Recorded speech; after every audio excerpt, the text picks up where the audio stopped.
Recently, hydraulic fracturing or fracking has been a hot topic here in Pennsylvania. Even though it is commonly discussed, it seems that most people are not fully aware of what the process entails.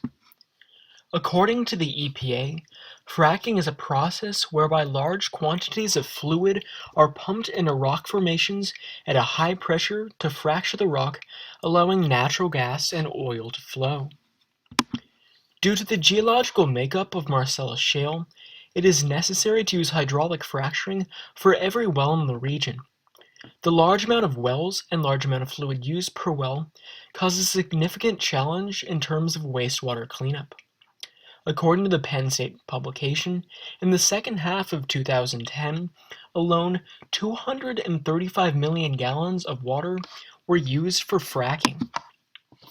Currently, the governmental regulations and regulatory agencies are unable to keep up with the rapid increase in drilling here in Pennsylvania, causing a potential for environmental harms. Currently, there is not a national standard for fracking fluid, but according to the Huffington Post, the EPA is currently working on creating a national standard that will serve to regulate the disposal of all polluted wastewater generated by fracking. Deborah Goldberg, an Earth Justice attorney, comments on the problem and the need for a response, writing that the nation is in the midst of a fracking-fueled gas rush, which is generating toxic wastewater faster than treatment plants can handle it. The EPA's proposal is a common-sense solution for this public health problem and will keep poisons out of rivers, streams, and drinking water. One method of wastewater treatment, deep injection wells, are regulated by specific programs, the Underground Injection Control Program. The UICP, an offshoot of the EPA, was created by the Clean Water Act to ensure the disposal of waste fluid does not contaminate groundwater. The Underground Injection Control Program oversees two types of disposal wells, Class 1 and Class 2. The vast majority of oil and gas waste is injected into Class 2 disposal wells, which are not as well regulated, so they pose a greater threat of contaminating groundwater or causing earthquakes. Deep injection wells will be explored in significant detail later, but for now we will look at the makeup of fracking fluid and determine why it poses a potential environmental and health threat. According to State Impact, an NPR affiliate, wastewater from fracking has been found to contain high salt content, various chemicals, heavy metals, and radioactive elements. The unique and potentially harmful makeup of the fluid makes conventional disposal difficult and insufficient. Physically speaking, the fluid itself generally consists of water, chemical additives, and propant. The propant is made up of sand, ceramic pellets, or small particles that serve to hold open the fractures once they are formed. Generally, 3 to 8 million gallons of fluid are used per well, with all but 10% remaining underground, leaving 300,000 to 800,000 gallons that must be dealt with. If mishandled or mistreated, the wastewater resulting from fracking can be detrimental to the environment. Harms stem from the fact that fluid is toxic to humans and aquatic life, radioactive, and corrosive. Additionally, it damages the environment by depleting oxygen or causing algal blooms. Furthermore, if they interact with disinfectants at drinking water plant, it can cause cancer-causing chemicals. The grave environmental consequences of mishandling fracking wastewater has led to a variety of treatment options. One possible treatment method is merely diluting the wastewater at publicly owned sewage plants. This method is appealing because it has a very low cost, because no special measures need to be taken, but has the potential to disrupt the sewage treatment and can cause cancer-causing chemicals if certain chemicals in the fluid come in contact with certain disinfectants. A second method is creating new treatment plants specifically designed to deal with oil and gas wastewater. This method is appealing because it ensures the output meets all regulations because it is tailor-made for exactly that purpose. The two main downsides are economic, since a new plant requires high treatment and transportation costs. A third method is simply directly reuse. which means reusing the wastewater as fluid without treating it in any way. The advantage of this is clear. It has a very low cost because nothing needs to be done, but there is a chance the untreated fluid will plug the wells. Another option is on-site treatment and reuse, which balances the costs and benefits of direct reuse and the new plant. There is low plugging potential with the treated fluid, and there is moderate cost since the need for transportation is eliminated. A related policy is off-site treatment and reuse, which again has a low plugging potential but a high transportation cost. While treating the wastewater is an environmentally appealing option, there are many obstacles that make such a method infeasible from an economic perspective. The initial cost of setting up a treatment plant is substantial, which keeps on-site treatment plants from being feasible options. Additionally, while there's currently a large amount of drilling activity going on in Pennsylvania, it is not economically advantageous to set up commercial treatment plants because it is less expensive for oil and gas companies to merely dispose of the wastewater in other fashions.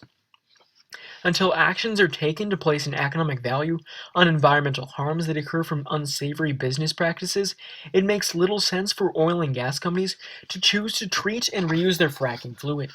Unlike individuals, businesses have corporate interests and responsibilities to investors that makes the only rational course of action that one that minimizes costs and maximizes profit.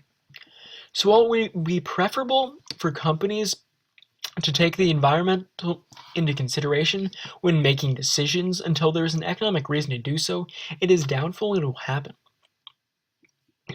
With that being said, some oil and gas companies are taking a responsible stand by adopting treatment policies that are consistent with the views of the general public.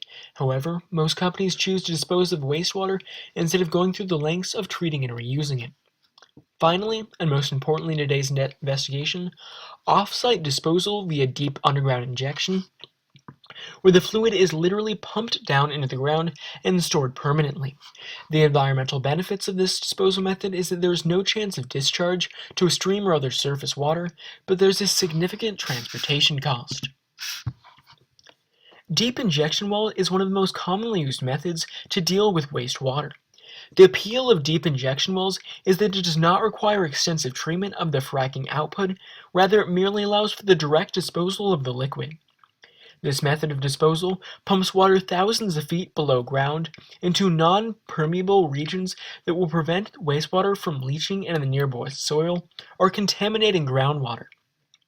Generally, deep injection wells are able to take 30,000 barrels a month, but this number varies from well to well.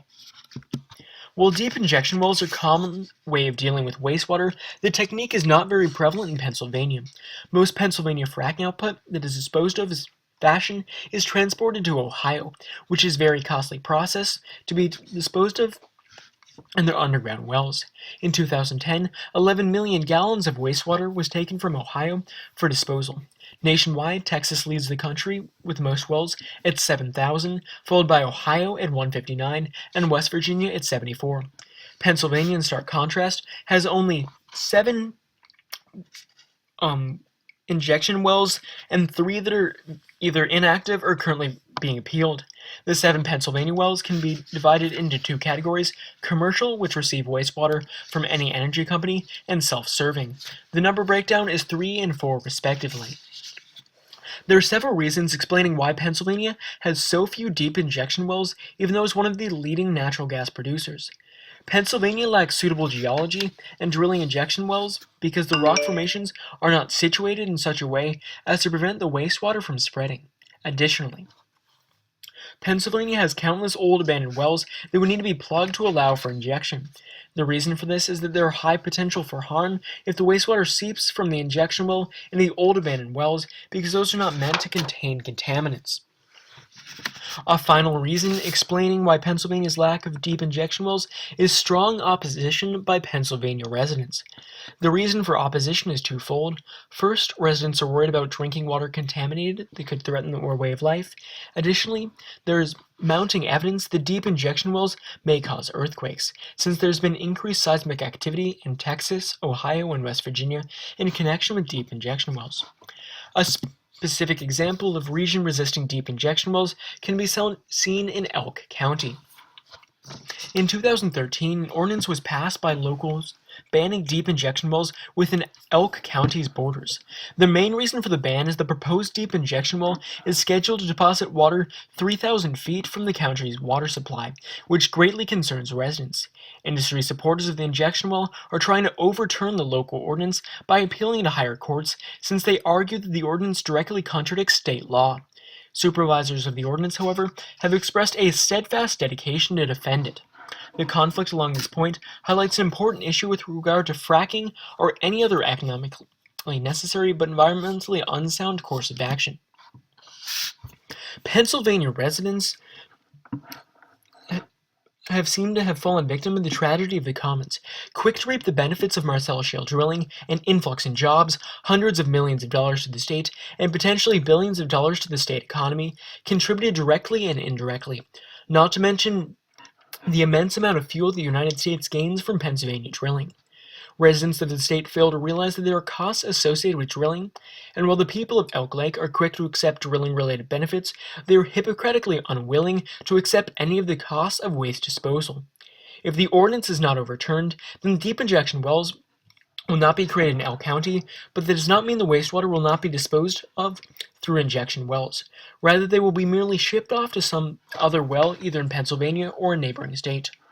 The problem with this is that the people of Elk Lake are not saying they have a problem with millions of gallons of wastewater produced each year from fracking. They merely do not want to have to face any of the consequences and would rather ship their problems to another group of people. This viewpoint is selfish and immature and fails to address the root of the problem. If we have a problem with actions being taken that affect us, we should be equally offended by those problems being shipped off to burden another group of people. We need to become conscious of the costs associated with our actions, and we must be more willing to address the issues rather than merely pretending that they are not our problem.